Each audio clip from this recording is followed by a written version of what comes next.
Olá para todos, bem-vindos à estreia do DesfrutarCast. Eu, Márcia Serevinces, idealizadora desse canal, faço parte do conselheiro do Pablo Marçal. Estou aqui porque aceitei um desafio, levar a minha comunicação, o meu propósito, ao maior número de pessoas possível. Segundo Pablo Marçal, o nosso propósito está nos nossos bloqueios, né? Nas nossas dificuldades. Sair da minha zona de conforto, gente, é difícil, que é tão bom, né? Não ter nada para fazer, não ter com o que se preocupar. Mas, como diz o filme O Poder Além da Vida, é preciso enlouquecer para recuperar a sanidade. E hoje, para a estreia do meu canal de podcast DesfrutarCast, tenho dois ultra seres humanos que, com muito prazer, eu vou apresentar. Sabe aquele ídolo que bate coraçãozinho? E aquela ídola que sempre quando você dá aquele tropeção, ela tá aí para te segurar, minha mana amiga, minha mentora de muitos anos, desde 2014, né, Bia? E meu ídolo há muito pouco tempo, mas eu já estou apaixonada, imagina. Então vamos lá.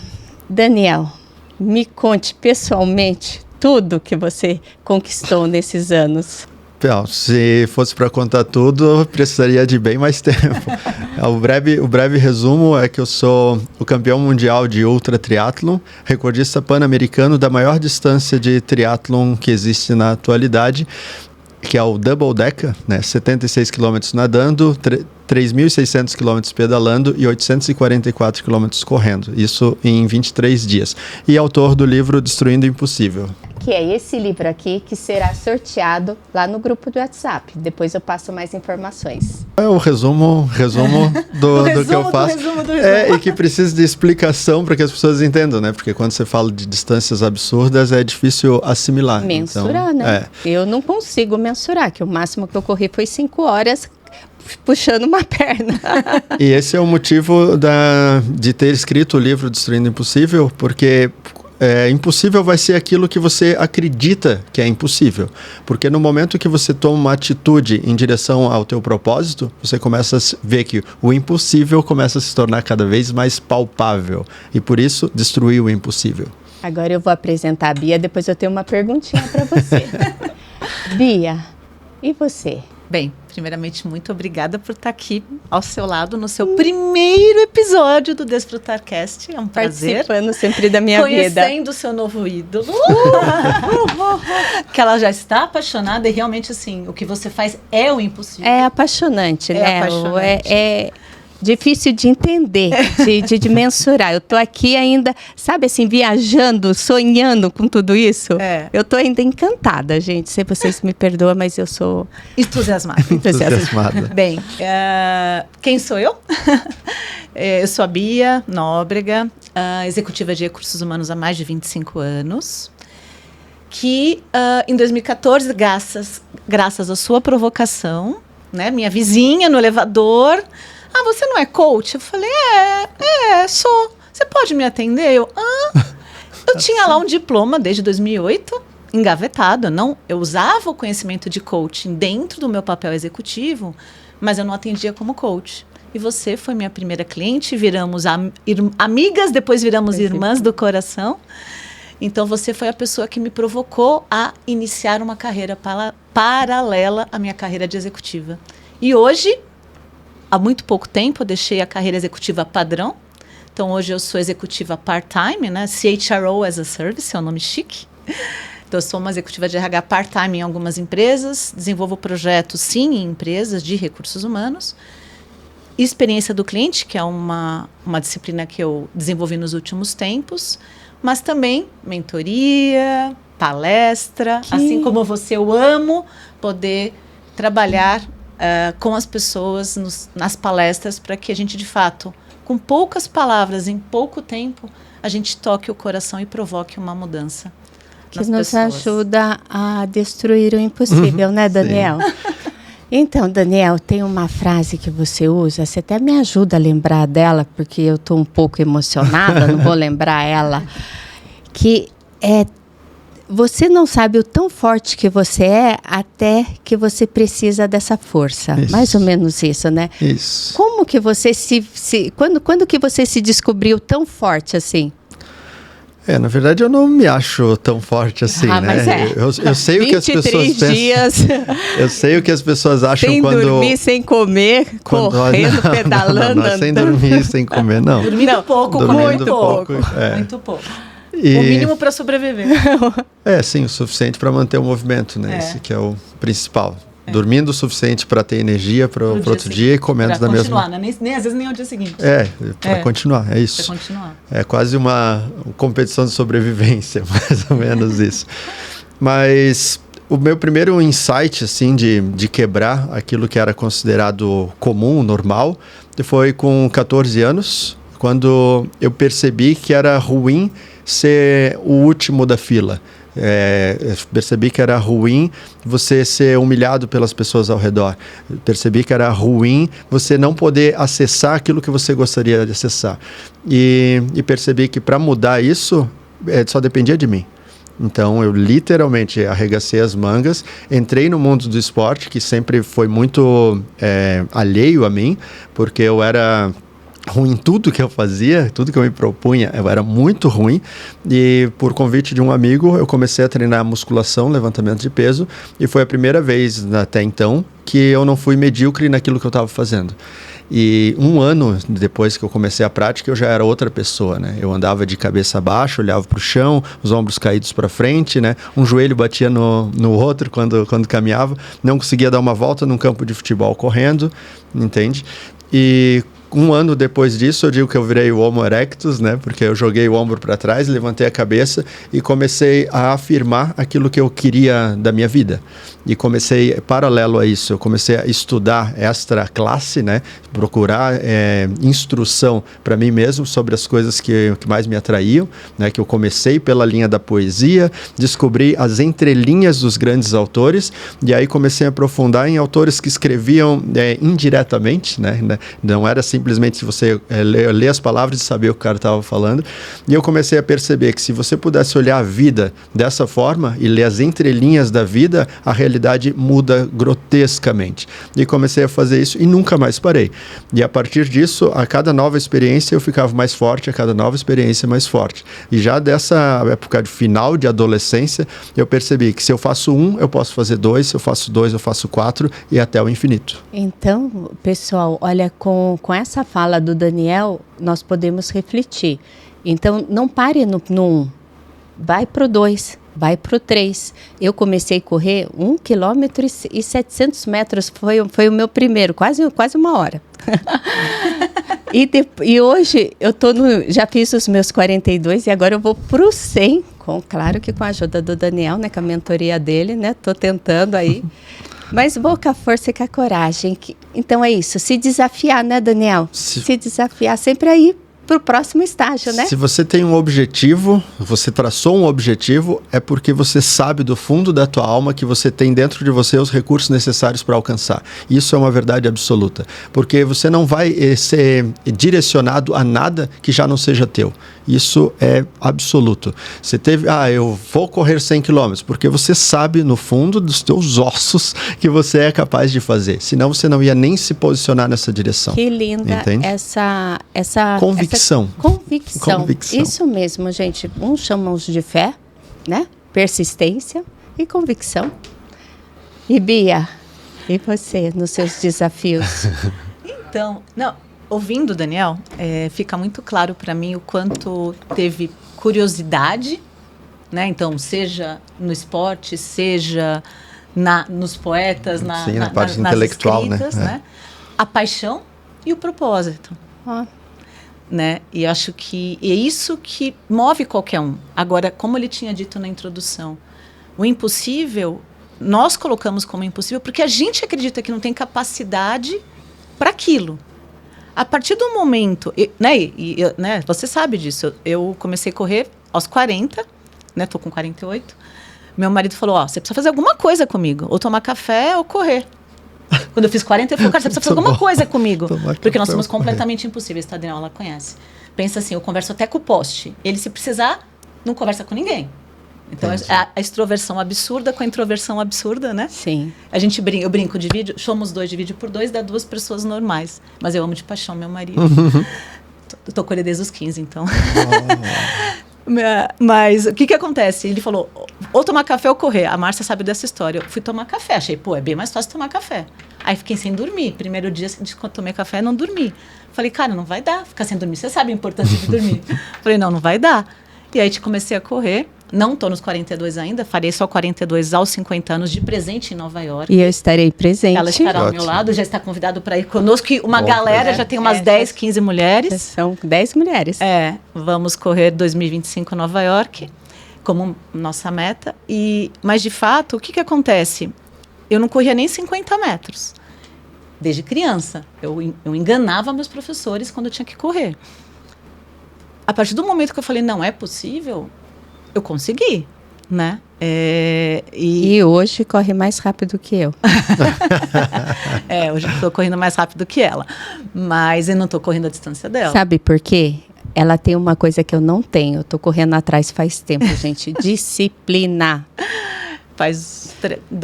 Desde agosto, né? Que eu comecei com a nossa treinadora. Assessoria. Com assessoria, porque eu nunca tinha feito assessoria. E aí só... O fato de ter assessoria é engraçado como muda completamente.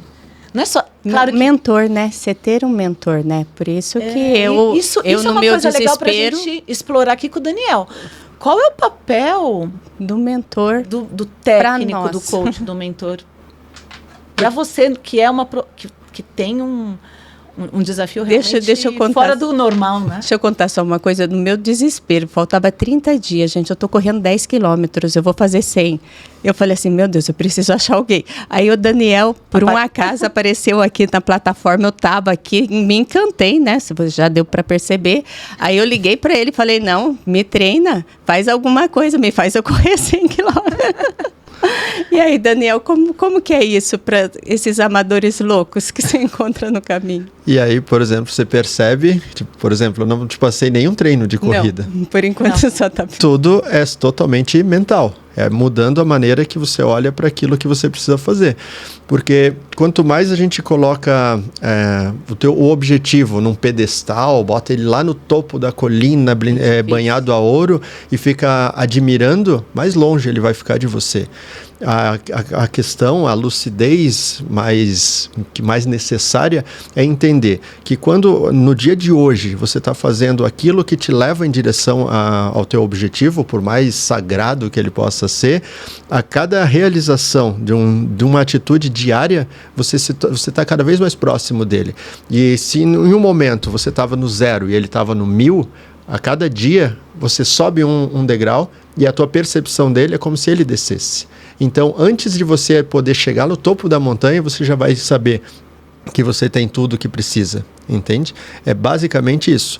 Então, quando você constrói isso mentalmente, você internaliza o teu poder, a tua capacidade, então fica muito fácil e simples de realizar. Porque não é necessário que você construa algo novo. Você precisa usar de uma forma mais eficiente aquilo que você já tem. E por isso que a repetição mecânica não é tão importante como a configuração mental, emocional. E manter esse equilíbrio, corpo, mente e espírito. Então você traz esse equilíbrio e o teu potencial vai às alturas. Isso é o que o mentor faz. O mentor, ele simplifica o caminho na percepção do mentorado. É basicamente isso. Muitas pessoas têm um desafio e aí eles assim, eu não acredito que eu posso conseguir. Sim, e quando continuar pensando assim, não vai conseguir mesmo. Basicamente isso. E aí quando tem um mentor e o mentor diz, fazendo isso, você vai conseguir. Sério? Eu vou fazer. Aí você faz, puxa, agora eu consigo. E vai atribuir isso ao mentor. Mas não, sempre foi teu. O mentor faz ele faz o meio de campo ali. Entre você e com você mesmo. A parte de você que duvida com a parte de você que passa a acreditar. E porque também ele já viveu isso. E ele viveu e o mentor, ele traz para você o que, de alguma forma, ele já alcançou o objetivo que você quer alcançar. E o que ele usou de estratégias para chegar lá. Né? Então, por isso que eu acho que o coach mais o mentor, né? O coach que faz as perguntas, que tira de você o seu melhor, né? E o mentor, e aí no caso de uma corrida, né? Do físico mesmo, né? Então, a Con, que no caso é a minha assessora, né? Minha coach, de alguma forma ela está buscando ali melhorar a minha mecânica, está buscando ali melhorar o meu condicionamento, o meu fortalecimento, a minha flexibilidade, mobilidade. E com isso eu estou melhorando o meu pace naturalmente. Eu nunca quis correr rápido, né? Sempre fui devagar. Eu sempre tive do seu lado. Você sabe? E aí agora eu estou na sua frente. Nossa Senhora! E aí assim, agora, é o que ele falou. No caso de um esporte como o seu, que realmente é tão fora da realidade conhecida, porque o ultra já é, o Ironman já é uma coisa totalmente, né? Ironman, até o nome diz, né? Quando você vai lá e faz esses números... Ultra Homem de Ferro. Ultra, você fala, como que pode, né? O ultra triatlon. Não, e na isso loucura... é possível para um ser humano, mas é só, de fato, fazendo que você provou que é. Sim, que é possível, percorrendo o caminho. Literalmente percorrendo o caminho. E assim, eu sempre falo que é muito mais simples, né? Fazer o que eu faço é muito mais simples do que parece, porque... Se eu tenho que fazer 1.000 quilômetros, de qualquer forma é muito, né? Mesmo de carro, 1.000 quilômetros é bastante. Eu não faço 1.000 quilômetros de carro. Me recuso. Sim. Dá umas 10 horas. A principal problemática de fazer, por exemplo, de carro e de fazer ou a pé, né, ou fazer de bicicleta, por exemplo, é que quando você está de carro, você tenta abstrair o caminho pensando só no destino. Então, assim, 1.000 quilômetros vou fazer em 10 horas, 12 horas, você já tem essa perspectiva na tua mente e você vai sofrendo, principalmente assim, tá previsto, o trânsito está limpo, em 10 horas eu faço. E aí tem um acidente, você ficou parado. E aí você começa, ai meu Deus, agora já vai dar 13 horas. Olha lá, ai meu Deus. E você começa a sofrer pelo caminho. E quando você está a pé ou de bicicleta, você aproveita cada quilômetro. Você está feliz por ser capaz de estar ali onde você está. Essa é a principal diferença. Isso eu percebi ainda na adolescência, quando eu comecei a andar de bike, e aí indo para a praia de bike, que era 100 quilômetros, e principalmente na época de temporada, onde tinha congestionamentos, né? De carro se levava 3 horas para fazer 100 quilômetros por causa do congestionamento. Num dia normal, levaria 1h15, hoje, né? 1h15 aproximadamente faria. Então, de bicicleta, eu cheguei a levar 2h50. Então, se eu saísse ao mesmo tempo, um de carro e um pedalando, eu chegava 10 minutos primeiro na frente do carro, né? Então, eu percebi, e ainda assim, chegava lá mais feliz, porque eu aproveitei o caminho, curti, fiz um esporte, produzi energia para mim mesmo, e chego lá com o olho bem aberto e com vontade de me divertir na praia. Contra o que foi de carro, que passou um pesadelo durante essas 3 horas, sofrendo e estressado no trânsito. Nossa. Chegou lá, ele só quer saber de deitar e descansar, porque ele não cansou fisicamente como eu cansei, mas ele teve um estafa mental, uma elevação do nível de estresse, que impede o cara de ter entusiasmo para curtir a praia que ele queria tanto chegar, entende? E assim as pessoas fazem a vida. Colocam um objetivo lá na frente e ficam acotovelando no percurso até chegar lá. E muitas vezes, quando chega lá, já não tem mais graça nenhuma, porque já gastou toda a energia. Então, por isso que eu digo que o que eu faço é mais simples. Apesar de ter um estresse físico, né, uma agressão física tão severa, o relaxamento mental é maravilhoso. Então, é como se, quanto mais eu apertasse e espremesse meus músculos, mais tranquilo a minha mente e o meu espírito ficassem. Meu sonho de consumo. Então, mas é o desfrutar, né? Esse é o ponto. Esse é o ponto. Desfrutar. O desafio, né? Exato. E o caminho, porque é isso, né? De fato, quando a gente corre, a gente vai... pelo menos para mim, é um processo muito para mim é desestressar, correr. Sim. Né? Para mim, de fato, é aproveitar esse caminho, olhar a paisagem. Tanto é que ela sabe. Eu corria sempre corri sem música. Aí um dia a gente foi fazer 15 na Marginal Pinheiros, acho que na New Balance, eu acho. Isso. E meu marido falou, põe uma música, vai, tenta. E ela lembra disso. Eu pus uma música. No 14º quilômetro eu virei para ela e falei, Márcia, eu tô ouvindo a mesma música desde o início. Como eu não tô acostumada, eu tinha posto a mesma música desde o início. A mesma música tocando, no repeat. E ela falou, Bia, falta 1 quilômetro, agora não vai mexer nessa nhaca, vamos em frente. Porque assim, eu não estava ouvindo a música. Eu estava ali com ela, a gente estava conversando, eu estava vendo a Marginal, porque eu nunca tinha corrido na Marginal, meu sonho era correr na Marginal Pinheiros. A árvore, o trem, a rua. Eu não estava nem aí para a música. Realmente não ouvia a música. Né? Então, acho que, de fato, tem tudo a ver com o nome do nosso podcast, do seu podcast. Da nossa estreia. Da nossa estreia. Boa. Gente, como é bom desfrutar os desafios. Eu tô aprendendo isso, né? Dia a dia venho procurando desfrutar todos os desafios que a vida nos impõe, né? Daniel, qual o seu maior desafio? O desafio físico, né, vai ser no ano que vem o triplo deca, que é a maior distância que o triatlon que alguém já idealizou para um triatlon, né, oficial, numa competição oficial. Vai ser em setembro do ano que vem. 30 Ironman sem parar. E como você pretende? Qual a preparação? Como fazer uma programação? Como mensurar um negócio desse tamanho, né? Porque vão ser mais de 30 dias, né? Se você fez 10 em 23...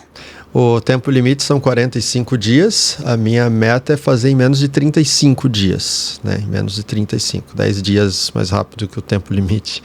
E o treinamento para fazer algo desse tipo, eu sempre falo que é a vida, né? Porque a corrida mais longa que existe é a vida, né? Uhum. Tanto que tá aqui. Porque a capacidade que a gente tem de enfrentar as dificuldades na vida é o que vai fortalecer para fazer algo desse tipo. Não adianta eu ficar simplesmente fazendo repetição de movimento, dando milhares de braçadas ou correndo milhares de quilômetros e deixar o meu corpo totalmente pronto se a minha percepção das dificuldades não for equivalente a isso. Então, a maneira que eu encontrei para superar cada dificuldade, desde que eu me conheço por gente lá dos 14 anos, que eu digo que foi quando eu nasci, com 14 anos, é o que me prepara para fazer esse tipo de desafio. E uma habilidade que eu uso é a minha memória. Eu lembro de tudo, de coisas boas e coisas ruins. E o poder que me move para que eu não desista no meio de um grande desafio desse é lembrar de todas as vezes que a vida tentou esfregar minha cara no chão e eu precisei ser forte para dizer, não, hoje não. E aí, quando eu lembro disso tudo, todas essas vezes, eu consigo condensar a energia que eu usei para levantar a cabeça mais uma vez nesse desafio. E aí eu tenho a força que precisa para fazer. Esse é o grande treinamento. Quando o comportamento comum é algo que me ofendeu, me humilhou, a gente coloca embaixo do tapete e vai escondendo. E aí você vai ficando fraco, você vai perdendo a possibilidade de desenvolver um potencial através daquela limitação que era tão terrível para você. Então, a provocação para as pessoas, se tem algo que te incomoda de verdade, algo que te traz aquele embrulho no estômago, não foge disso, abraça isso. Vai nessa direção e você vai ver que com a maturidade, com a inteligência, com a força que você tem hoje, você vai conseguir superar isso com muita tranquilidade, comparado com quando isso foi gerado em você. E aí, dessa forma, você se torna aquilo que você sempre quis ser. Então, todas as dificuldades, quanto maior a dificuldade, melhor, são oportunidades para você se tornar quem você sempre sonhou ser.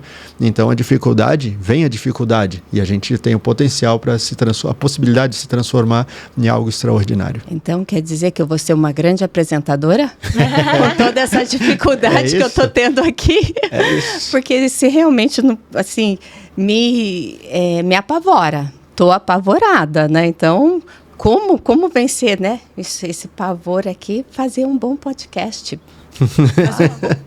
Acho que você tem uma questão aqui colocada, que é a coragem, Márcia.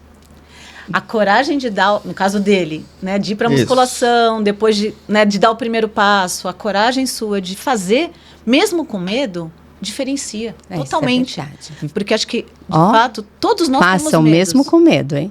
Todos temos medo. E temos que ter, porque o medo nos alerta, né? Isso. Agora, ter a coragem de superar esse medo é que faz toda a diferença. E ela é um dos passos necessários para entrar em flow. Agir com o coração. Imagina o quanto você precisa disso para você superar 35 dias, não? Sim, é que eu sempre gosto de salientar a diferença entre ser corajoso e ser destemido, né?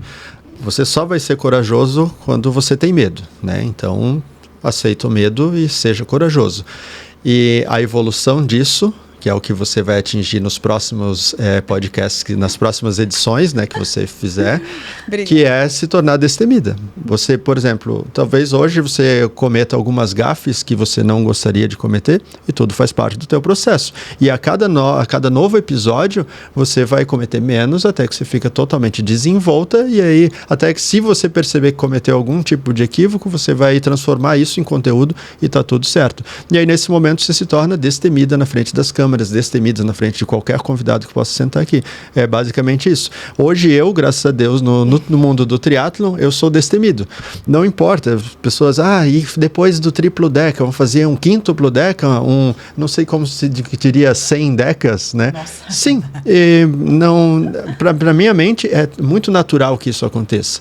E a gente vai sair em 10 pessoas nessa competição. Né?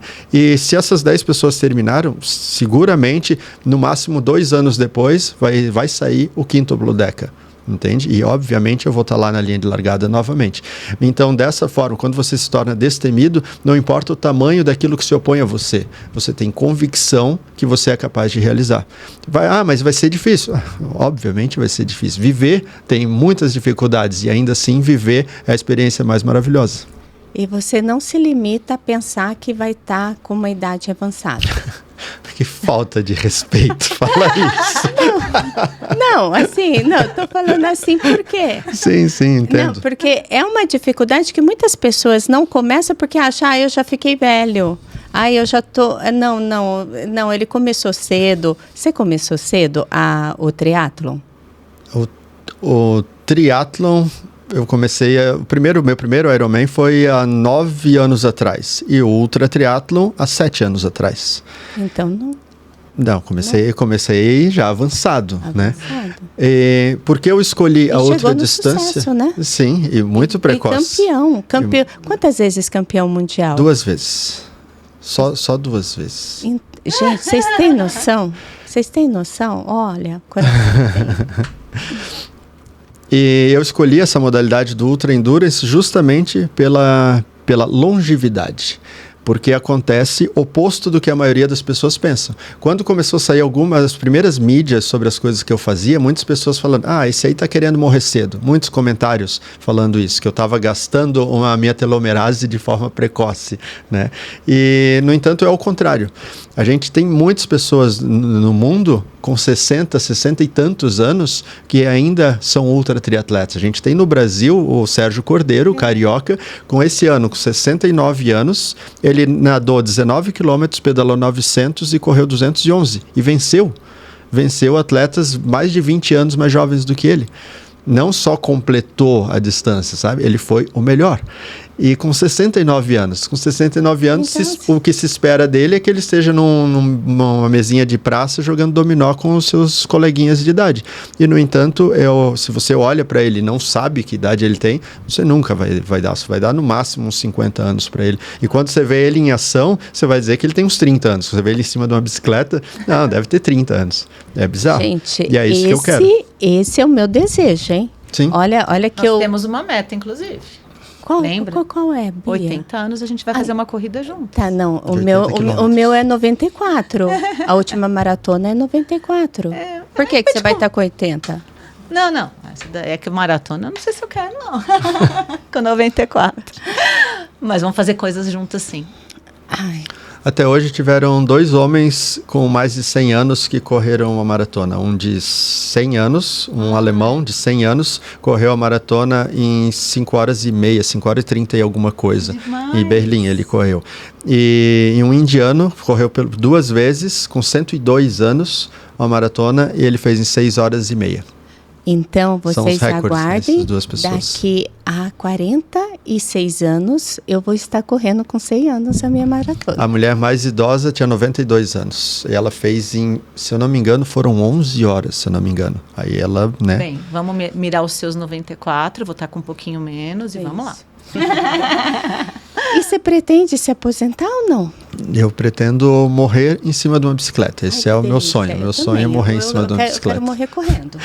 Eu já sou diferente, eu quero morrer correndo. É que sempre quando... Ou bicicleta, né, que é tão gostoso. É assim, o exercício para mim ele é como um dínamo, né? E quanto mais a gente faz, mais energia a gente produz. Você pode estar destruído ali com os músculos, rompendo fibras musculares ali, né? Está degradado muscularmente, nem sei se fala isso. Mas a quantidade de energia que você produz, você aumenta a tua vitalidade. A vitalidade é o que permite que uma pessoa como o Sérgio Cordeiro, de 69 anos, seja jovem. Entende? Cronologicamente, ele é considerado um idoso, 69 anos.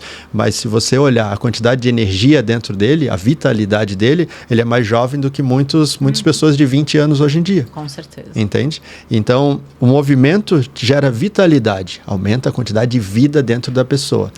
E eu quero fazer isso até Olha o fim. a dica, vamos nos movimentar, hein? Não, eu vou fazer muitos desafios nesse podcast. Nós, durante 1 ano, vamos lançar vários desafios. Quero que vocês estejam presentes em outros episódios para acompanhar esse pessoal se movimentando. Não, e é incrível, né? Porque, de fato, quando a gente para um movimento, vem a dor. Sim. Quando a gente para um movimento, vem um cansaço estranho, né? De fato, assim, eu super vivencio o que você está dizendo. O quanto o movimento nos traz mais energia, mais vitalidade. Vontade de viver, né? Exato. É fantástico. E uma ilustração bem simples, que praticamente todo mundo já experimentou, é assim, um final de semana que chove o final de semana todo. Chove muito, muito, e aí as pessoas não saem de casa e passa sábado e domingo assistindo, maratonando os streamers, né? E aí chega segunda-feira, a pessoa tem que trabalhar, ela vai arrastada, trabalhando, nossa, segunda-feira, lamentando a existência porque é segunda-feira, pensando, nossa, falta 5 dias para sexta, sabe? E ela chega na semana assim. E pô, mas como que ela pode estar cansada se ela não fez nada no final de semana? Ficou só sentada, deitada, assistindo TV. E aí pega outra pessoa que saiu e foi viajar ou foi participar de uma competição e cansou-se, sujou, gastou dinheiro, às vezes se machucou, e ela chega segunda-feira com o olhão aberto e toda entusiasmada, querendo contar sobre a experiência dela e com vontade de viver. Construindo histórias, movimento, né? Gera energia. Gente, e a falta de movimento joga energia fora. E energia é o nosso bem mais precioso. E aí muitas pessoas, eu já perguntei, principalmente na época que eu tinha academia, perguntava para as pessoas o que ela mais gostava de fazer no tempo livre. E aí muitos diziam assim, eu gosto de dormir, eu gosto de ficar deitado vendo TV. E eu sempre alertava, cuidado com aquilo que você deseja, porque amanhã ou depois você é acometido de alguma doença e vai ficar acamado, e tudo que você mais vai desejar vai ser capaz de dar uma volta num quarteirão caminhando. Então, cuidado com aquilo que vocês desejam, porque a gente fala e não percebe a configuração que está sendo criada, e você vai construir a realidade através daquilo que você tem expressado, entende? Então, se você quer uma vida longa, queira uma vida com muito movimento. Não adianta você pedir longevidade se você não está se movimentando nesse momento. Não, e até peço a permissão. Você falando me lembrou muito que eu fiz um teste genético no ano passado e deu alto risco de Alzheimer. E aí os médicos no check-up falaram, então, mas com o seu estilo de vida, a chance é nula disso se concretizar. Sim. Todavia, eu conheço várias pessoas. Por quê? Porque tem um movimento físico e tem um movimento mental, no meu caso. Ambos são muito... Eu movimento muito, né, Márcia? Você sabe. Demais. Eu não paro quieta, literalmente. E mentalmente também eu estou sempre aprendendo, sempre conhecendo. A única dica que eu não tinha na minha vida, que é introduza também leituras de ficção. Porque eu tenho muitas leituras da minha área. Sim, técnicas. Né? E introduzir a ficção por conta da imaginação, da criatividade. Ótimo. Então é só isso que está faltando na minha vida. Mas de fato, como você falou eventualmente acontece um acidente, a pessoa fica acamada. Quantos casos de Alzheimer vieram dali, né? Sim. Da pessoa de fato ficar presa a uma cama e ali tinha ali um risco, no meu caso também existe esse risco genético, e aquilo se concretizou. Sim. Né? Então, de fato, o movimento comprovadamente, o movimento físico, mental e essa conexão espiritual é que faz toda a diferença na nossa vida.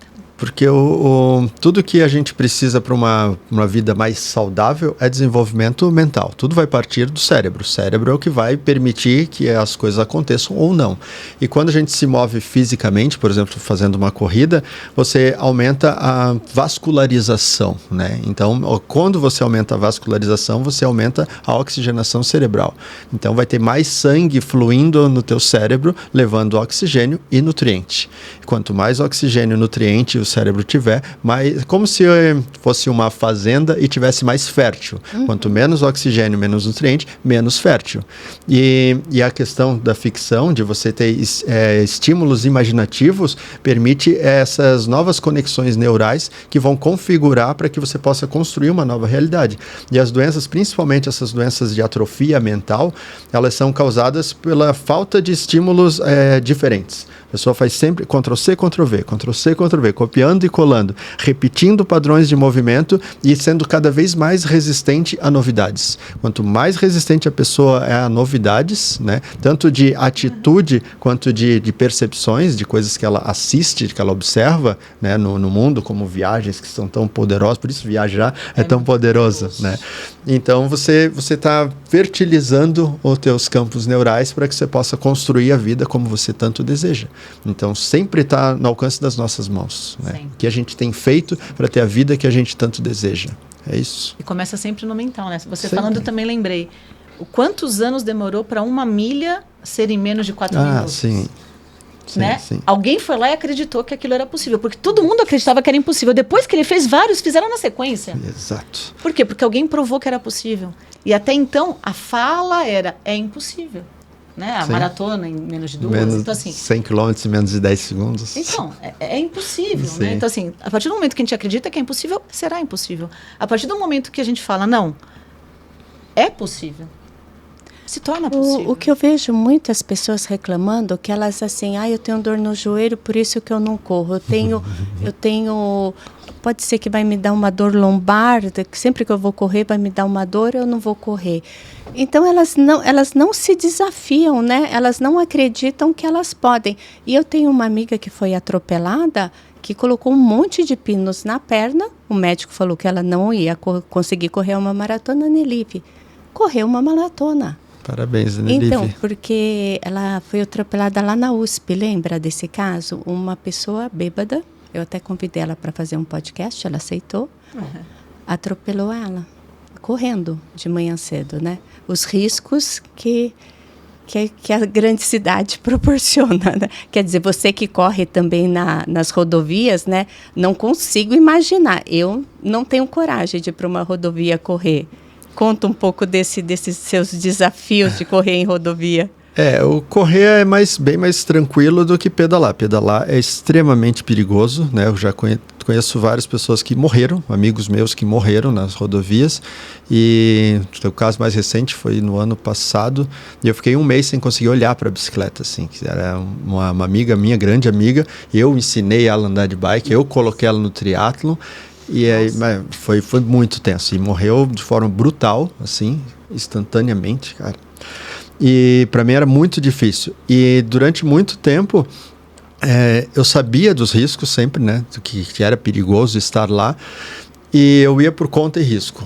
Eu pensava sempre, a minha programação, se eu tiver que morrer fazendo o que eu estou fazendo, eu vou morrer feliz. Esse é o que me dava coragem de seguir. E isso é um ponto, lembra que eu falei, de ser corajoso e de ser destemido. E aí a questão do destemido, que é o aprimoramento disso, eu entro num estado de consciência que a parte racional que tem medo, que a parte que hesita, a parte que reclama, que xingaria um motorista, por exemplo, essa parte fica silenciada. Então é como se a minha amorosidade governasse a bicicleta.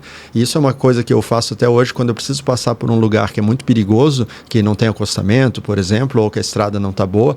Eu entro nesse estado, né, de forma voluntária, eu entro nesse estado de amorosidade, e é como se uma parte minha ficasse do lado de fora, eu fosse o meu anjo da guarda, assim, me protegendo de tudo. É como se eu pudesse olhar em 360 graus e com um reflexo extremamente melhor do que seria de forma racional. Então, em algumas situações, eu me peguei saltando com a bicicleta, com as duas rodas, saltando por cima de obstáculo, sem que eu pudesse ver o obstáculo racionalmente. Já me peguei desviando de buracos, sem ver o buraco efetivamente. Esse nível de estado. E quanto tempo você levou para chegar nesse nível? A vida inteira. Mas assim... cada vez melhor. E cada vez melhor. E quando está nesse estado, o corpo é o que os yogis fazem para conseguir ficar de cabeça para baixo, com a ponta dos dedos segurando o corpo todo e com um sorriso no rosto, assim. Vocês já viram os yogis fazendo uma apresentação de asana? Eles fazem as posturas mais absurdas e com serenidade. E aí eles fazem uma respiração e trocam a postura como se tudo fosse muito leve, como se o peso não tivesse corpo. Eles estão nesse nível de consciência. E é esse nível de consciência que causa aqui não chama de relaxamento, mas de relaxação muscular, onde o corpo está num estado de equilíbrio tão grande que você tem uma contração forte, mas a percepção, o estímulo que o cérebro está recebendo é de paz. Então a frequência cardíaca não sobe. Não tem a rigidez que levaria para uma tensão que poderia virar uma lesão. E aí, por isso, o reflexo é aprimorado, entendeu? Então, isso é fantástico. Então, isso é uma coisa assim, eu corro há uns 8 anos junto com você, né, Bia? E eu vivo machucada, né? Deu para perceber o tanto que eu sou tensa. Agora, como que você, correndo essas distâncias que são assim, não mensuráveis a mim, né? Não se machuca por essa fluidez? Exato. E tem as narrativas, eu conto no livro, as narrativas de eventos, onde eu pude ficar, por exemplo, nadando, e conto de eu não ser um bom nadador, de não ter técnica eficiente para nadar, e sair depois de 6 horas nadando sem ter um enrijecimento muscular. Sair totalmente relaxado, tranquilo, como se não tivesse feito nada. Bia, vamos, Bia, que é a nossa meta? Nossa meta é ser relaxada assim? De ter a percepção. Alcançar a relaxação. Alcançar a relaxação. Marquem essa palavra, vamos pesquisar. Vamos anotar. Isso, anota a Bia. Lá vai a Bia anotar. A Bia anota, pesquisa e depois ela traz ela compartilha. E aí, nesse estado, você tem um desempenho melhorado com a percepção de esforço reduzida. Por isso, você sai tranquilo. Sonho, hein? E a questão é, quando você se defende daquilo que você está fazendo, você se tensiona.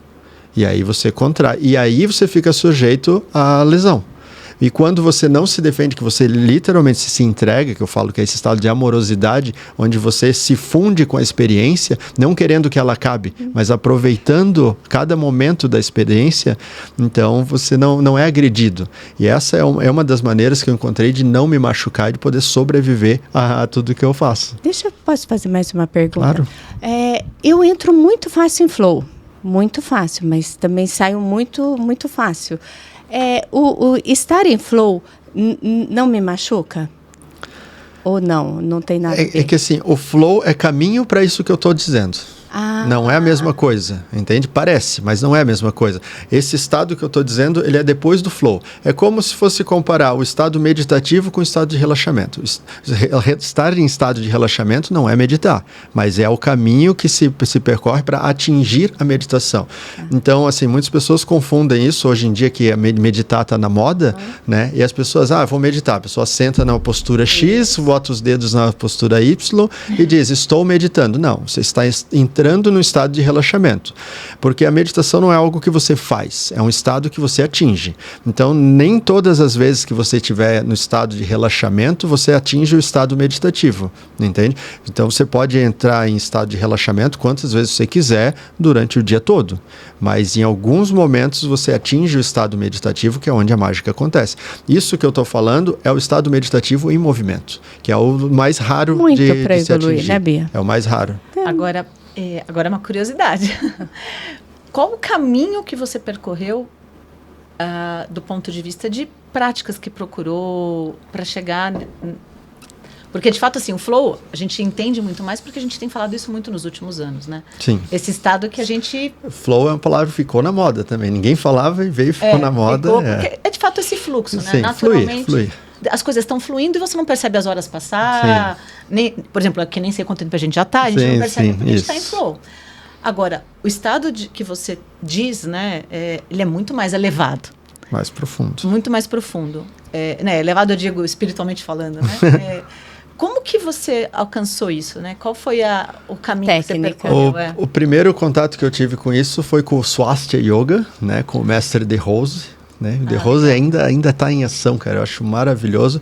Que é um cara extraordinário, assim. Ele é iluminado de verdade, assim. E lendo o que ele falava e assistindo ele em ação e vendo ele conduzindo os mestres que ele treinava, aquilo fez muito sentido para mim. Eu pensava, cara, eu posso fazer. E uma habilidade que talvez seja nata que eu tenho é de pegar um limão e fazer uma limonada, entende? Então, mesmo quando era jovem, com fragmentos de informação, com fragmentos de vídeo, eu conseguia absorver o máximo daquilo. Que é o que eu falei antes de conseguir enxergar além do óbvio, enxergar as entrelinhas, enxergar os bastidores da realidade. E aí, com isso, eu consegui desenvolver praticamente a minha técnica, entende? Para fazer isso. Depois, mais tarde, aí conheci o William Reich, aí conheci o Alexander Lowen, e aí fui me aprofundando, mas peguei várias vertentes diferentes e fiz um método que é meu, entende? Que é meu. E esse método que você vai... Que permite... Você tem workshop para isso. No workshop eu coloco as pessoas experiências práticas para que elas atinjam isso, porque é assim, mas processo. Eu acho que eu não vou... mas eu acho que eu não consigo fazer isso. Cara, se você se propor a fazer, você vai atingir. Vamos no workshop? É isso que é... Juntas? Isso que é espetacular, entende? Vai ter workshop em São Paulo? Vai ter. A gente não marcou a data ainda, mas vai ter. Mas vai ter a palestra dia 8. Primeira palestra, e na palestra só conta história, né? Conta as histórias e tal. E o workshop é mais pancada, né? Porque é uma coisa assim, onde a gente fala sobre alguma coisa. Você entendeu? Todo mundo, entendemos! Beleza, agora me mostra. Aí todo mundo olha pro lado, né? Porque... abaixa a cabeça. Uma coisa é dizer que entendeu, outra coisa é demonstrar o que você entendeu, entende? O workshop é para isso. Que é na hora que a gente aprende, né? Porque senão fica muito superficial na mente, 70, 20, né? 10, né? 70% do tempo a gente necessariamente tem que praticar, 20% no social e 10% é o estudo. Isso. 10% é a sala de aula, 10% é a leitura. Porque é a transformação de conhecimento. Transformação de conhecimento em sabedoria, né? Então, você tem o conhecimento sobre as coisas. Por exemplo, as pessoas que estão ouvindo a gente agora, elas estão adquirindo conhecimento, entende? Alguns estão me chamando de mentiroso, provavelmente, nesse momento. Mas, de qualquer forma, gostando ou não gostando, é informação. Informação é conhecimento. Mas só vai ser transformado em sabedoria a partir do momento que alguém tomar a atitude. E quando alguém tomar a atitude e ela vai ter uma experiência. Essa experiência vai causar uma sensação, um sentimento. E esse sentimento vai dizer o que é verdade e o que não é. Porque quando eu falo aqui, eu estou falando da minha verdade, entende? Eu falo da minha verdade, falo das minhas experiências, das minhas percepções. É só isso que eu estou fazendo aqui. Não estou dizendo que a minha verdade é absoluta. É a minha verdade de acordo com as coisas que eu experimento, que eu experimentei. Então, quando você experimenta algo que é uma informação que você teve, você coloca em prática, você tem agora transformá-la em sabedoria e agora essa tua experiência é a tua verdade. E aí, por mais que alguém diga, eu não acredito, você vivenciou, é teu, e pronto. Não é verdade do Daniel, agora é verdade da Márcia. Entendeu? Muito legal. Uau, Bia. Temos um longo caminho aí para percorrer, né? Sim. Juntas. Que bom, né? Que bom. Gente, que bom, a vida mas é jornada, desafio. A vida é jornada. Vamos desfrutar esse desafio, Bia? Com certeza, juntas. Né? Aprender muito com Daniel, o destruidor. Aprender a botar em prática. Aprender a botar em prática. Esse que é o desafio. Esse que você sente com os alunos, né, Daniel? Eu sou uma aluna indisciplinada. É que a problemática é que as pessoas têm medo de errar. Entende? O meu próximo livro vai ser A Beleza do Fracasso. E a beleza do fracasso é para tentar ajudar as pessoas a quebrar esse medo de falhar.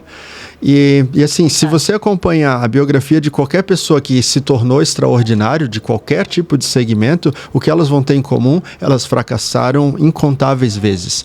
E a capacidade, é o que eu falei antes, a vida vai te jogar lá no chão e você vai ficar lá. Se você não se mover, se você não fizer nada, você vai ficar no chão. E aí você levanta uma vez, levanta 2 vezes, levanta 1000 vezes. E você percebe que você é capaz de transformar essa desgracença numa resiliência, levantar a cabeça e encarar de novo. E aí você consegue triunfar.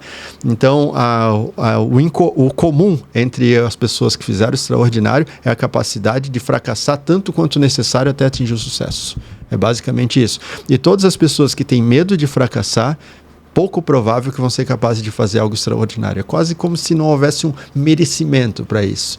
Por isso que é tão difícil, por exemplo, que nem agora. Você está dando a cara a tapa fazendo o podcast. Entende? É dar a cara a tapa. E sempre que você der a cara a tapa, você está sujeita a errar, você está sujeita a críticas, apontamentos. E aí depende da tua capacidade de absorver isso e de construir em cima disso que vai determinar o teu sucesso ou não. Entende? Por isso que é uma escolha. Meu objetivo é realmente sólido, é forte, é contundente. Ok. Quanta crítica você aguenta? Quanta dificuldade, quanta dor? Quanta humilhação, quanto fracasso você aguenta para transformar o seu sonho em realidade? É basicamente isso. Cara, pode conversar, eu queria que tivesse um monte de gente aqui, ó, junto com a gente para poder ver as pessoas fazendo assim com a cabeça, assim, ó. Principalmente as pessoas que realizaram grandes feitos, como essas pessoas que frequentam a plataforma aqui, entende? É basicamente isso. Sim, gente, aqui tem muitos, né? Tem muitos resilientes, né? Sim. Que você olha assim, que vieram, que... como é que eu posso falar? Que tiveram tantos desafios e hoje você fala assim, não é possível que aquela pessoa daquele tamanho está desse tamanho. Gente, as histórias, o storytelling que o Pablo tanto fala, né? Das pessoas que frequentam aqui é muito forte. E eu sou uma delas, tá? Exato. Vou me tornar ainda muito forte. Exato. E muitas das pessoas que estão assistindo têm histórias extraordinárias também. E um dos apelos que eu sempre faço na minha fala é que as pessoas consigam valorizar as suas histórias, entende? Eu sempre digo, não viva no passado, mas honra a tua história. Porque quando você honra a tua história, você transforma todas as dificuldades, todos os perrengues em aprendizado, em crescimento. E não há um lamento, minha vida foi difícil. Que bom que ela foi difícil. Porque hoje, certamente, você é uma pessoa muito mais forte porque a vida foi difícil. Isso é muito simples. Igual fazer exercícios resistidos com pesos. Se você não aumentar a tua carga no peso, você não vai romper fibra muscular. Romper fibra muscular dói. E você precisa passar por essa dor para que haja um crescimento do músculo e um aumento da potência muscular. Na vida é basicamente a mesma coisa. Você aumenta aquilo que se opõe a você e você sobe o nível, você cresce. Se nada se opõe a você, você vai ficar cada vez mais mole, cada vez mais frágil. Verdade. Entende? Verdade. Aí a gente não tem uma galera que não consegue ouvir um não, que a pessoa desaba se alguém nega aquilo que ela deseja. E aí, poxa, como que você vai se desenvolver se você não consegue lidar com alguém que se opõe a você? O amadurecimento exige que tu seja capaz de se relacionar com pessoas que não concordam com você. E no país, a gente tem uma fragilidade que é quase pandêmica, né? Onde as pessoas não conseguem lidar com pessoas com opiniões diferentes, com ideias, com valores diferentes. Cara, aproveita que o cara se opõe e aprende. Mas ele está errado. Aprende. Então, mostra, ilustra por que está errado. E está errado, ok. Qual é o certo? Qual é o melhor? Porque a gente adora apontar dedos e dizer que o mundo é um pesadelo, que o mundo é um inferno, que todo mundo é ruim. Ok, entendi. Inferno. E como seria o céu? Qual atitude seria a mais correta, mais assertiva para construir o paraíso aqui na Terra? Entende? Começa por você. Melhora a tua atitude, melhora a tua ação e você vai perceber que você vai criando uma atmosfera ao teu redor e as pessoas que convivem com você vão começando a se movimentar desse jeito. Se a gente não for capaz de mudar a célula de um indivíduo, como vai mudar uma sociedade? É impossível mudar uma sociedade. E isso se torna impossível. É isso que eu tento mostrar para o meu filho. Eu tento, levantar cedo, sair, ter as obrigações, me manter saudável, para ele ver que isso daí é a vida, né? Não é o dia inteiro no computador, nos streamings, né? Que que a vida é além disso. E é tão gostoso, gente. É tão gostoso você criar histórias, você contar histórias. Ser protagonista, né? Ser protagonista. Vamos desfrutar esses desafios, gente. Eu tô doida para chegar dia 29 e estar embarcando para Bariloche para os meus 100 km. Uau! Gente, o friozinho tá aqui. Mas vou contar tudo isso para vocês lá no meu canal, tá? Me sigam. Legal. Desfrutar. E agora, Daniel, me conte. Como que é um atleta aqui no Brasil? Pois então. Vamos falar das coisas difíceis. Ou não? São as coisas que constroem, né? Por exemplo, no meu caso, eu tenho um perfil diferente, meio bizarro, que eu me tornei praticamente profissional depois de velho, né? Quando as pessoas já estariam aposentadas há alguns anos, é onde eu começo a aparecer. E isso é uma construção da minha realidade, porque eu cantei que isso aconteceria há muito tempo atrás, e quando as pessoas ainda riam de mim, porque eu era bizarro, porque fazia e falava coisas que as pessoas não entendiam, entende? E eu sempre falava, calma, vai chegar o momento. E a problemática é que muitos dos atletas não conseguem resistir tempo suficiente para que isso aconteça, entende?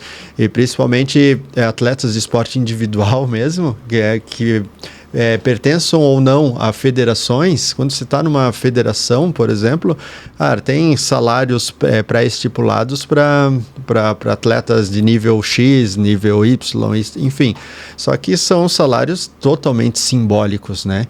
Por exemplo, um moleque entra na adolescência lá, com menos de 18 anos, obviamente, praticando determinada modalidade, e aí ele ganha lá um salário simbólico para que ele continue praticando a modalidade.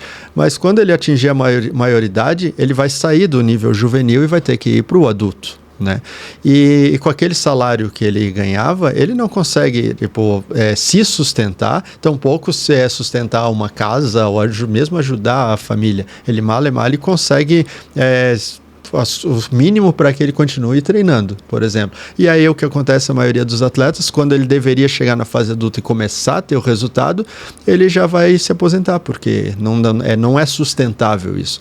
Eu vi muitos atletas juvenis brilhantes que quando chegaram para a fase adulta, eles eram obrigados a pegar um emprego qualquer que não permitia que treinasse. Para ajudar na renda, né? Sim. E aí, duas responsabilidades. Uma do poder público, com esses salários simbólicos aí, e uma que não entusiasma ninguém, né? Que, por exemplo, nas cidades violentas, onde o tráfico de drogas bomba, né? Então, é muito mais sedutor para um adolescente entrar para o tráfico, né, do que virar um atleta ganhando salário simbólico, entende? E na fase adulta nem se fala, né? E a questão das empresas, né, da visão, que aí não é culpa das empresas, né? A culpa, em geral, seria do público, né? Seria do público em geral, de não valorizar esportes que não estão frequentemente na mídia. Porque os esportes coletivos têm um apelo tão grande, os individuais têm um apelo tão pequeno. Tem muito mais competição de esportes coletivos do que de esportes individuais, né? E outra, quando você tem, por exemplo, num futebol, e tem um estádio de futebol, você tem uma vitrine para colocar as marcas, os patrocinadores e tal, e os patrocinadores vão atrair o público, seduzindo o público com dinheiro e formas, e o público comparecendo ali, uma coisa alimenta a outra, e vai refletir lá nos jogadores de futebol, que os salários salário de um jogador do campeonato, de um time que está na Série A do Campeonato Brasileiro, pagaria a Confederação de Atletismo do país inteiro por um ano, salário de um jogador. Isso é discrepante. É assustador.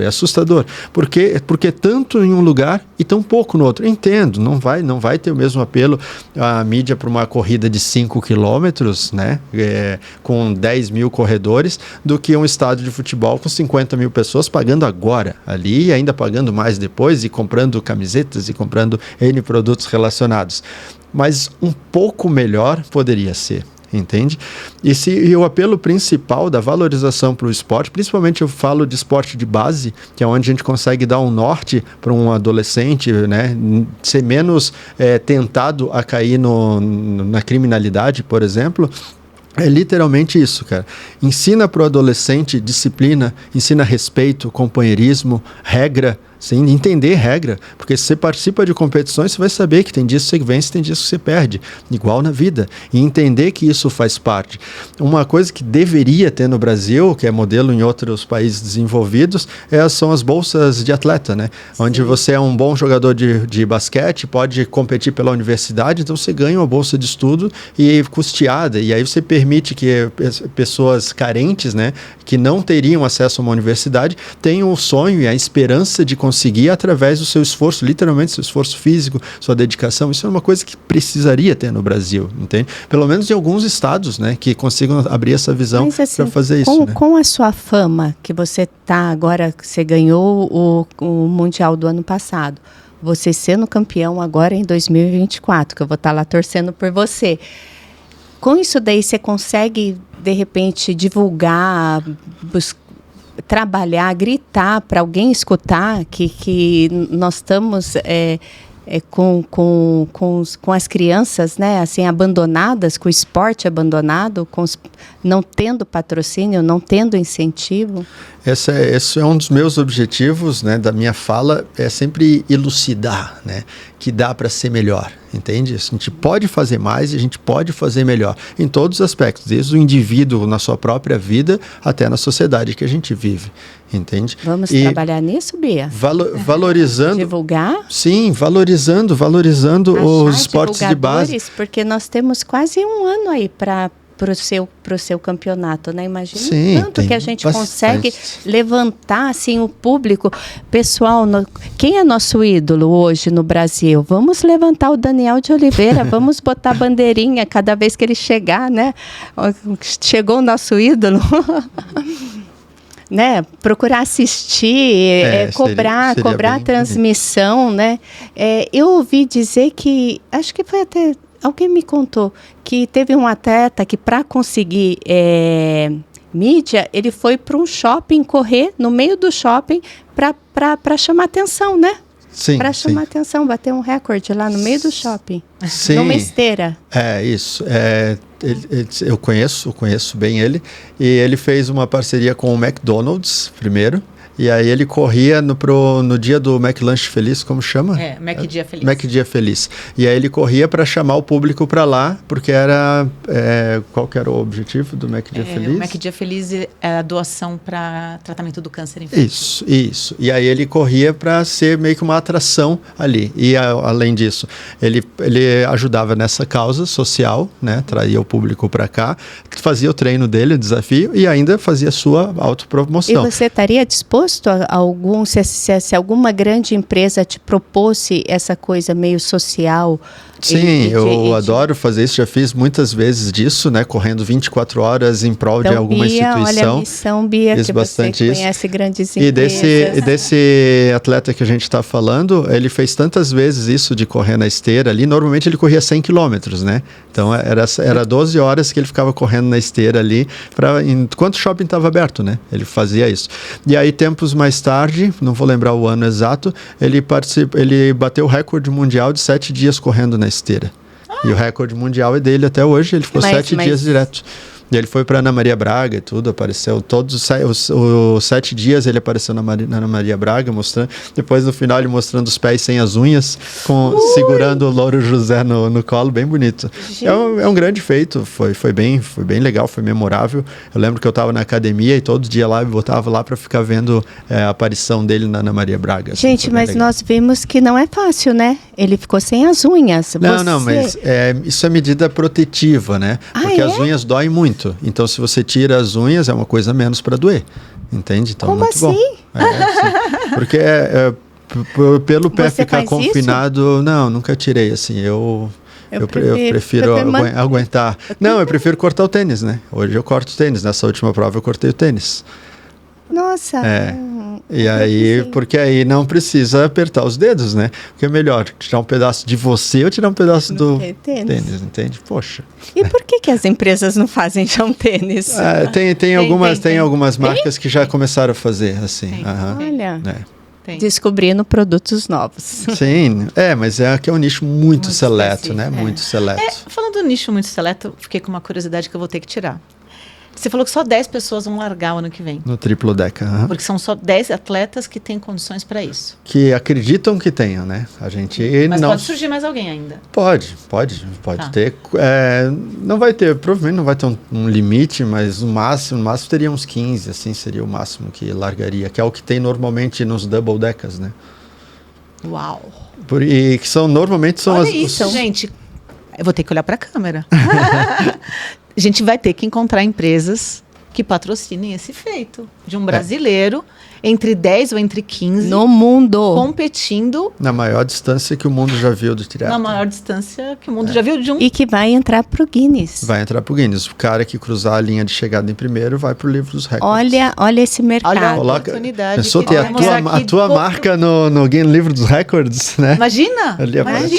Então, assim, um brasileiro, então acho que é um projeto aí interessante que a gente vai aí buscar pessoas para nos ajudar. Boa. Vamos lá. Bater recorde mundial. Recorde mundial é lindo, né? É lindo porque é histórico e inspira muita gente, né? Inspira as pessoas a saber, um cara comum, porque as pessoas sempre assim, quando as pessoas nunca me veem, elas ficam idealizando que eu tenho 2 metros de altura, que eu sou fortão e tal. Quando eles me veem, eu achava que você era mais alto. Cara, todos os lugares, as pessoas assim, porque elas idealizam. O cara que faz isso, o cara tem que ser assim. Alto, né? forte. E não, cara, eu sou só um cara normal e que faz um negócio que é difícil de acreditar. E aí, o meu apelo é assim, se um cara normal é capaz de fazer algo que seja difícil de acreditar, imagina o que você pode fazer.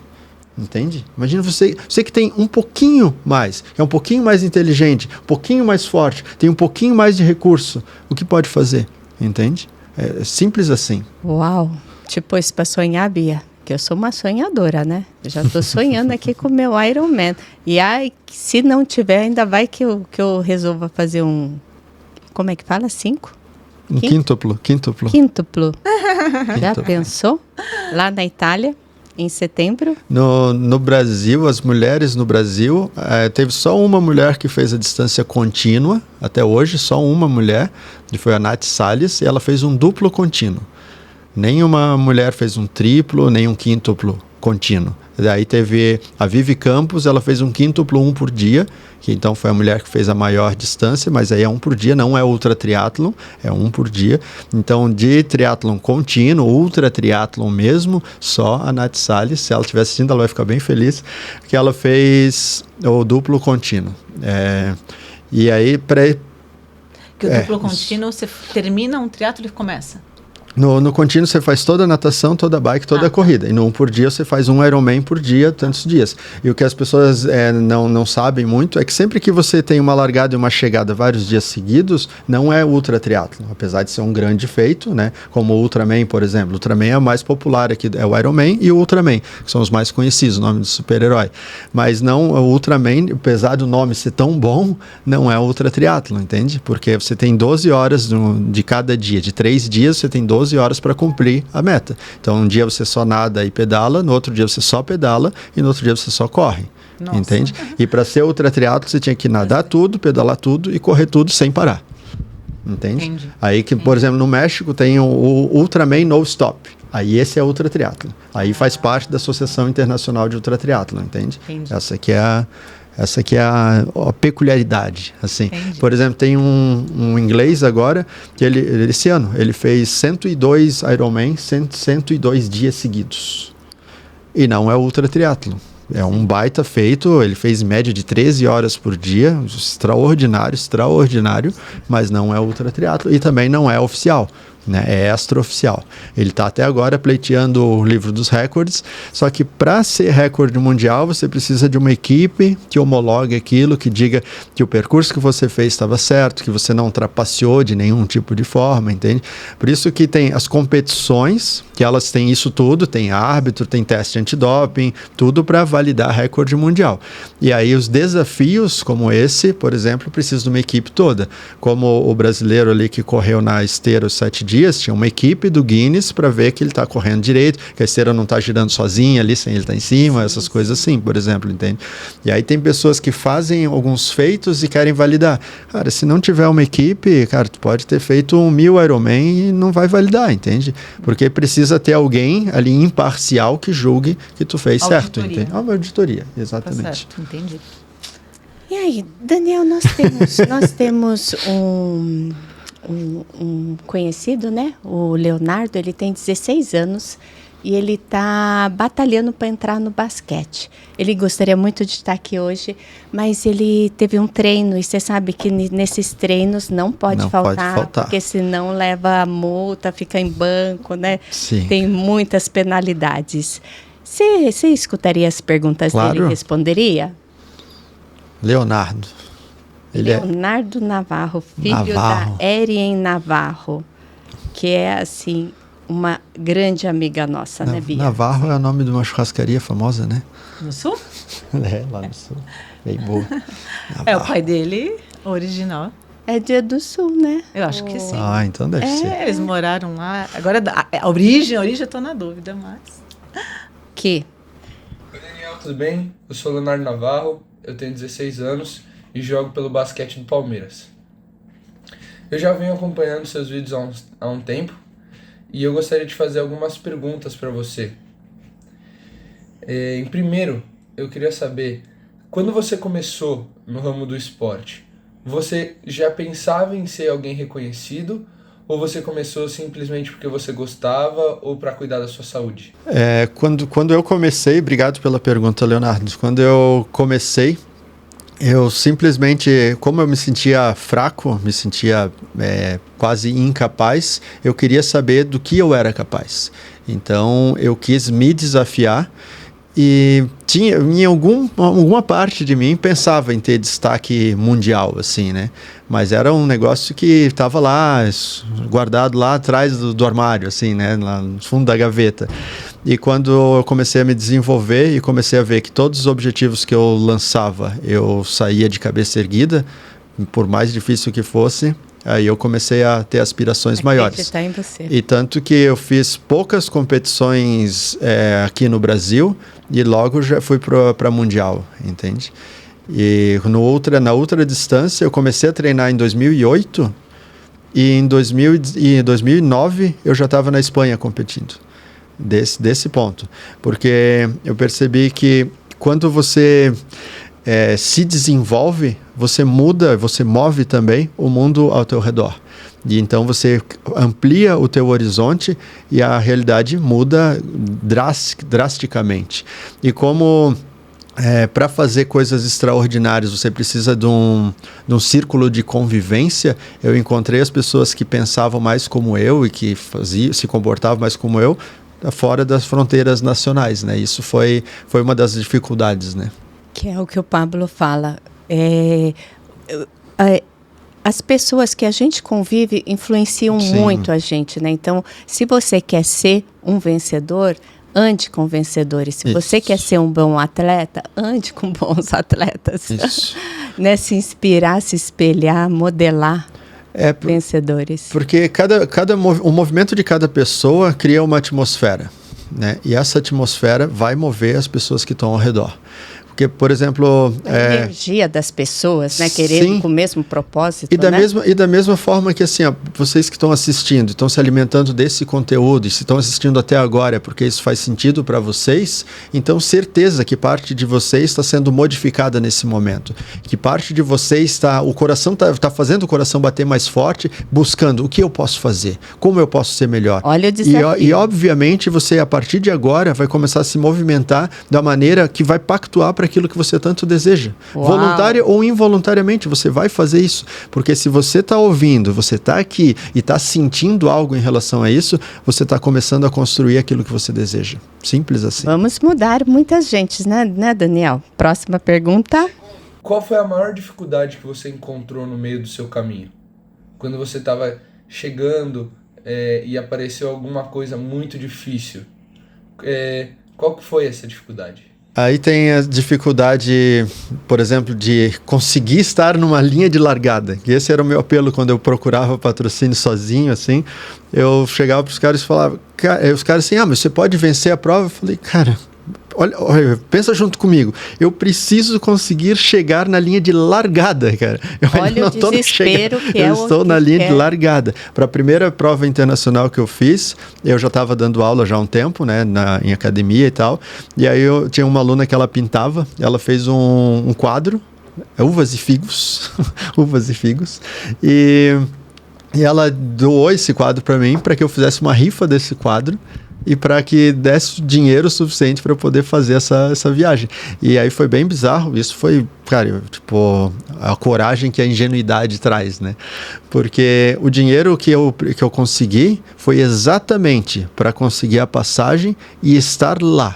Porque aí o hotel eu tinha conseguido free com o organizador, porque o organizador conhecia o meu treinador, e aí eu consegui free, a inscrição também consegui free, e aí eu consegui estar lá. Só que eu não tinha nem um euro, eu estava na Espanha, não tinha €1 para comprar uma comida. Então eu tomava o café da manhã no hotel, e tinha uma janta que era oferecida gratuitamente no hotel, cortesia. E era a única coisa que eu comia. E aí eu fui para a prova e eu fui péssimo na prova porque eu estava desnutrido na prova. As dificuldades. Esse é o tipo da dificuldade. Atletas. E aí você volta para casa e recebe crítica. Ah, mas como que você foi tão mal na prova assim? Pois é, na próxima vez vou me esforçar mais, entende? Isso faz parte. A próxima pergunta. O que você usou ou o que você fez para conseguir atravessar e passar essa sua dificuldade? E por último, eu gostaria de pedir um conselho para você. Mesmo você não me conhecendo, eu queria saber se você tem algum conselho para um garoto que está começando ainda no esporte, apesar de eu já ter um tempinho aí, mas é algo começando agora. 16 anos está começando, né? Sim, de qualquer forma. Eu poder usar e melhorar, assim. Obrigado, um abraço. Isso é legal, a dobradinha de como eu enfrentei a dificuldade e conselho para ele, porque vai ser a mesma coisa, né? A força de propósito. Força de propósito vai te dar toda a energia e a resiliência necessária para seguir em frente. Passar perrengue, sofrer humilhação, que nem nessa primeira prova, assim. Cara, eu teria desistido ali, sabe? Todo mundo que vinha falar, porque as pessoas acham que elas estão te ajudando, né? Dizendo para você desistir, porque eles acham assim, cara, foi horrível que você passou, para com isso. Né? E elas vêm querer te pegar no colo e dizer, não, faz outra coisa, gasta seu tempo e tua energia fazendo outra coisa, né? Só que a força de propósito diz, não, por mais difícil que isso seja, é para lá que eu tenho que ir, entende? É isso. E para ele que está começando, ele vai passar, talvez ele já esteja passando perrengues agora, muitos, entende? Né, Bia, que a gente e vai passar por muito mais perrengue. E aí a questão, como eu falei há pouco tempo atrás, né? Quanto é valoroso, valoroso, né? Não valioso, aquilo que você deseja. Porque se aquilo que você deseja, se o teu objetivo for verdadeiramente forte, você vai suportar todas as dificuldades que surgirem no caminho. Mas, se você percebe que as dificuldades parecem estar se tornando maiores do que o teu objetivo, precisa rever o teu objetivo. A maioria das pessoas desiste porque o objetivo ele era ideológico e não interno. Entende? E é assim, tipo, igual, eu tenho um sonho de fazer um Ironman. Por quê? Porque é muito legal, né? E faz aquela tatuagem na panturrilha. Cara, não vai te dar força para enfrentar as dificuldades que vão surgir no caminho. Se você percebe que, por exemplo, vamos supor, fazer um Ironman vai te trazer uma evolução, com uma construção, um crescimento como pessoa, como indivíduo, então, cara, todas as dificuldades vão fazer parte desse processo. E desfrutar a jornada, né? Porque Exato. Eu, como faço algumas provas grandes, eu sei que o treinamento é muito mais desgastante do que a prova, né? Gente, você precisa ser persistente para se manter num treinamento. Durante muito tempo.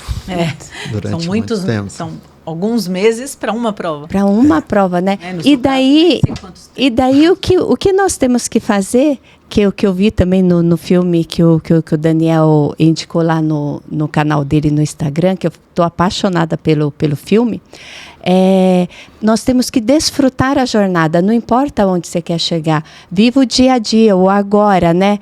Porque, e na hora que aquilo chegar, acabou. E daí, você vai fazer o que depois? Então, é desfrutar a jornada. Então, estou pensando seriamente aí no Ironman. E aí, Bia, seu desafio? Meu desafio? Meu propósito? Acho que eu acredito muito no propósito essencial de todo ser humano, né? Ser melhor a cada dia. Então, eu busco hoje ser melhor que ontem e amanhã necessariamente ser melhor que hoje. Mas sim, o meu propósito está lá na intersecção do que eu amo, daquilo que o mundo precisa, daquilo que eu faço bem, né? E aí... você está mostrando o meu livro? Estou mostrando aqui o livro da Bia. Bia, qual a mensagem que você quer passar quando você escreveu esse livro? Quando eu escrevi esse livro, Márcia, assim, eu tinha recebido um desafio, né, da Márcia Luz, que você conhece, de escrever um livro para ela editar junto com a DVS, né? E isso aconteceu. Posso contar? Eu também tenho esse desafio, tá? É meu próximo desafio. É o livro. É o livro. Não, então, e assim, eu não lembro agora o ano, mas eu peguei uma semana, todos os dias, X horas, e escrevi um livro em 5 dias. Essa mulher é muito disciplinada. Pense que ela é... Então, e aí o que aconteceu? Ela escolheu meu livro, editamos o livro e veio a pandemia. E a gente não lançou o livro ficou pronto na véspera da pandemia, a gente não lançou fisicamente. Sim. E aí, no mesmo momento, depois, assim, primeira vez que abriu a livraria, eu vi lá na Livraria Cultura o meu livro exposto. E você acredita que foi lá que eu reparei, eu não tinha reparado antes que tinha um erro tipográfico no livro. Tinha uma letrinha faltando em todas as páginas, lá junto com o número da página. E aí a gente recolheu todos os livros, eu falei, quer saber? Então eu vou reeditar. E aí o que eu fiz, né? Eu peguei o livro, convidei 12 amigas, todas alunas da Márcia Luz, todas terapeutas holísticas que não são da área corporativa, né? Então são pessoas todas voltadas muito mais para as terapias holísticas, para a psicologia. Que eu amo. Eu já fiz todas. Quase todas você conhece. E aí, o que eu fiz, na verdade? Então, eu peguei a Roda da Vida, que é o instrumento mais conhecido em coaching, o que mais se utiliza. Né? E a Mayara, que está aqui nos bastidores, diz que ama também. E aí, então, em cima da Roda da Vida, né, eu proponho que a pessoa avalie as 12 áreas, como é que está o grau de satisfação em cada uma das 12 áreas. Depois, ela parte para um capítulo escrito por uma das minhas amigas, né? Que é especializada naquela área, então a pessoa, por exemplo, de família, né? Você conhece? Sim, que me ajudou muito, constelação familiar. Ela fez constelação familiar com você e comigo, né? Uma pessoa que mora no Rio de Janeiro. Então, assim, a Ana Soneghetti, por exemplo, a pessoa vai para o capítulo da Ana, lê todas as dicas a respeito do tema de família e no final desse capítulo é que a pessoa encontra ali todos os dias Posso eu só fazer uma observação que a Ana falou? Ninguém é responsável por você. Os seus pais, né, que os meus foram embora muito cedo, eles fizeram o que eles deram conta, né? O que era possível. Então, gente... O melhor possível. A responsabilidade de tudo que nós temos é nossa. Então, a partir dos 17 anos que no budismo eu vi que você é responsável, se você comer muito, você engorda, se você ler muito, você fica inteligente, não culpe o mundo. Não culpe o mundo pelas suas escolhas. Pelas minhas escolhas, né? Então, a partir disso daí eu agradecia, comecei uma gratidão, que na época ainda nem se ouvia se falar gratidão, não tinha ainda, né? Se você já me conheceu, eu, mesmo nos maiores perrengues, não, vai passar, tudo passa, né? Tudo passa e hoje eu estou aqui com vocês. Então, é basicamente isso. Então, a pessoa, após fazer a roda da vida, identificar qual área, né, pode ser desenvolvida, né, dar um upgrade no todo, ela começa por aquele capítulo, lendo todas as dicas e depois fazendo os exercícios por 29 dias, né, por um mês, para melhorar aquela área e assim por diante, aí de área por área. Tem uma pessoa apenas que eu conheço que leu do início ao fim na sequência, que não é a minha recomendação. É uma pessoa lá do banco. Achei que fosse nossa amiga. Não é nossa amiga, não. Mas assim... A pessoa já querendo saber a fofoca. Mas no meu site as pessoas conseguem comprar esse livro porque a gente acabou fazendo, nós 13, fizemos um livro, nossa própria edição. Uau. Que massa. É isso. Daniel, e você? Qual a mensagem que você quer passar com Destruindo o Impossível? Uma história de liberdade, felicidade e amor. Nossa Senhora, eu continuo apaixonada. Sim, porque quando as pessoas sabem as provas que eu fiz, eles sempre acham que destruindo o impossível é relacionado com as distâncias que parecem impossíveis. E com dificuldade, com raiva e com isso, né? E aí você escreveu felicidade, amor? Não, é porque o destruindo o impossível é a minha jornada de vida e não das competições, entende? É de ser alguém que veio lá de onde Judas perdeu as botas, nasci com a célula do perdedor, né? Nasci para dar errado e por não aceitar aquilo que tinha acontecido, as condições que eu era criado. Não acertar o rótulo que te colocaram, né? Que em mim também, porque falaram que eu não ia ser nada na vida, e olha só, oi! E eu comecei literalmente a construir a minha realidade e hoje poder ser referência a nível internacional, ser respeitado em outros países, entende? E, já teve... eu fiz dezenas de países, entende? Dezenas de países. E sem dinheiro, sem patrocínio, entende? Literalmente na cara e na coragem. E eu consegui fazer, entende? E vou continuar fazendo cada vez melhor, que graças a Deus cada vez tenho mais atenção, mais mídia e consequentemente mais grana. e o resultado vem. E a mensagem é que eu quero deixar para as pessoas que elas podem destruir aquilo que parece impossível na realidade que elas vivem. Entende? Eu estou dizendo, olha o desafio. Você não precisa fazer triatlon, entende? Seria bem legal se fizesse, mas não precisa fazer. Não, a questão pode começar com 5, o que te incomoda na tua vida. E o esporte, ele cabe muito bem, porque o esporte, ele joga na tua cara. Não tem mais ou menos. Ou você faz ou você não faz. E na vida não tem ali uma linha de chegada, uma largada, não tem um árbitro ali para dizer se valeu ou se não valeu. Quem vai fazer isso é você mesmo. Por isso é mais difícil e por isso as pessoas deixam para amanhã eu começo e não começa nunca. Entende? Então, a responsabilidade que eu quero jogar para quem lê esse livro é arregaçar as mangas e construir a própria realidade. Destruir aquilo que parece impossível na tua vida. Esse é o desafio, entende? Uma coisa que eu sempre tive clareza, independente das coisas que eu fiz aqui. Eu não sou homem de ferro, não sou homem como Tony Stark. Mas eu sou de carne e osso e coração pulsante. E é exatamente por isso que eu sou ilimitado. Uau! Abriu na página certa. Perfeito. Gente, vocês têm a emoção que é ter essas duas pessoas hiper especiais aqui comigo? Gente, gratidão. A minha é eterna, tá? A sua é suprema, né? A minha é eterna. Gratidão eterna por vocês terem aceitado, por vocês participarem desse meu desafio que eu vou lançar agora. Com certeza nós teremos novos episódios onde eu estarei com uma melhor desenvoltura, tá bom? Com um roteiro mais como é que se fala? Redigido certinho, tranquilo, né? Não precisa de roteiro, seja você. É verdade, não precisa de roteiro.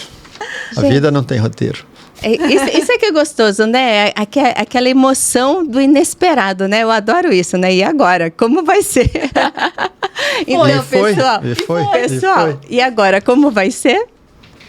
Vou convidar todos vocês para entrar no meu canal do WhatsApp. Lá eu vou passar os desafios para vocês. Lá eu vou sortear um monte de brindes. E quem sabe no Ironman da Itália, hein?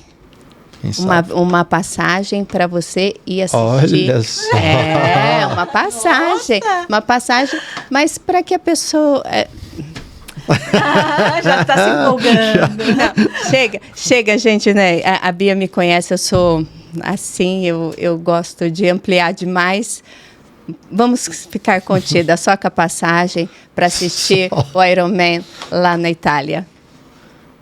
1º de setembro de 2024. Uau! Aniversário do meu Rafinha, 18 anos. Uau! E aí, quais são suas considerações finais, Bia? O impossível é possível. Daniel? Se você tem um sonho na gaveta, está na hora de abrir a gaveta e colocar ele em prática e transformar ele em meta. Esse é o compromisso de cada indivíduo. É isso aí, 24 está aí, ou seja, então, vamos realizar. Cada dia que a gente tem uma meta, a gente levanta com determinação, né? Eu adoro ter desafios no dia, eu adoro ter meu dia assim, enlouquecedor. Muito obrigada a todos, foi um prazer tê-los aqui com a gente. Beijo no coração de todos, beijão, gratidão. Gratidão suprema. Gratidão.